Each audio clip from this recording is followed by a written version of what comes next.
lately I've been trying this new meditation thing. Oh, yeah. It's called Vipassana. Okay. And it's been pretty wild. It's all about like becoming super aware of your own mind and body, Right. just everything going on inside, Yeah.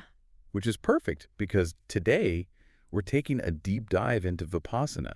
Awesome. And we've got some really interesting stuff to work with. Oh, yeah. Like there's this guide to the whole practice Okay. and even some scientific articles about what it does to you. Interesting. So you're not just going for relaxation with this one, right? Not just relaxation. No. I mean, come No, on. it's more than that. 2,500 years old.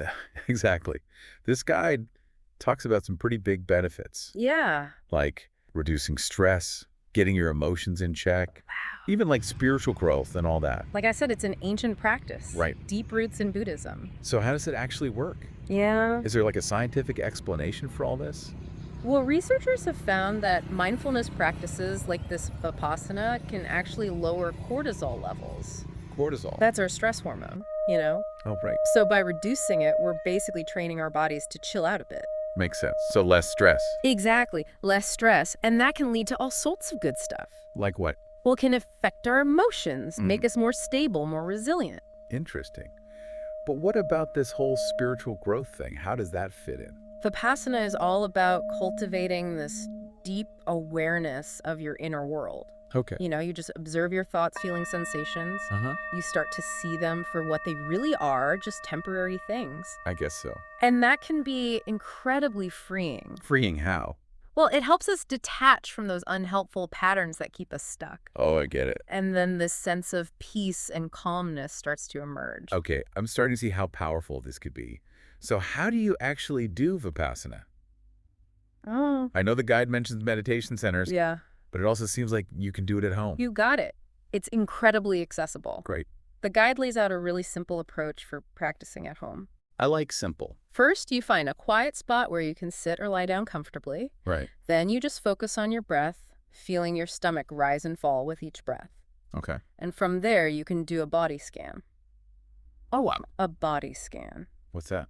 You basically bring your attention to different parts of your body one by one. Okay. And just notice any sensations without judging them. Got it. So I've heard of body scans before, but I'm not really sure what they involve. Mm. Can you explain a bit more? Sure. No problem. A body scan is like taking a mental trip through your body. You might start with your toes Okay. and slowly move your attention upward to your feet, your legs, and so on. I see. As you focus on each area, you just observe any sensations you feel. Like what kind of sensations? Oh, it could be anything: warmth, tingling, pressure, tightness. Right. The key is to just notice them without trying to change them. Yeah. It's about developing a curious and accepting awareness of your physical experience. I like that. So the guide also talks about observing your thoughts and emotions without judging them. Isn't that really hard? It can be challenging, especially when you're first starting out. Yeah. But that's where this technique called noting comes in handy. Noting. Yeah, as thoughts or emotions pop up, you simply acknowledge them mentally. How do you do that? Well, you might label them, like thinking or feeling, but you don't get caught up in the details. So I'm not like analyzing every thought. Nope, not at all. This creates a space between you and your thoughts, Interesting. so you can observe them more objectively. That makes sense. Yeah. Okay, so let's say we decide to practice Vipassana regularly. What kind of changes could we expect to see in our everyday lives? Well, the guide highlights some incredible benefits that go way beyond just stress reduction. Like what? Well, for one, enhanced concentration. Really? Yeah, neuroscience research suggests that mindfulness practices can actually strengthen your attention and improve how your brain works. Huh. This means better focus at work, deeper engagement in conversations. Right. Even the ability to really enjoy a good book without getting distracted. That would be nice. Right.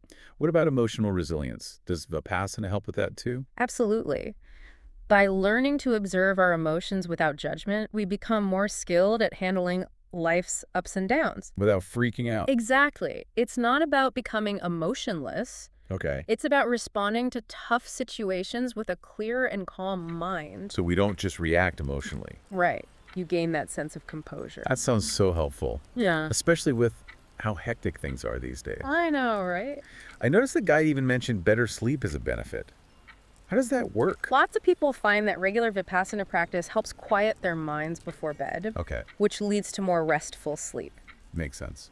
By letting go of the day's worries and anxieties, you create this inner peace that makes it easier to fall asleep and wake up feeling refreshed. Wow. This deep dive has been eye-opening. We've covered the history and the science behind Vipassana, explored how to actually do it, and even talked about the real-life benefits it can bring. It's been quite a journey. It has. We've explored an ancient practice that still has so much to offer in today's world. It's amazing how relevant it still is. I know. So as we wrap up, here's something to think about. How do you think even a few minutes of Vipassana each day could change the way you experience the world? That's a great question. Thanks for joining us on this exploration. It's been a pleasure. See ya.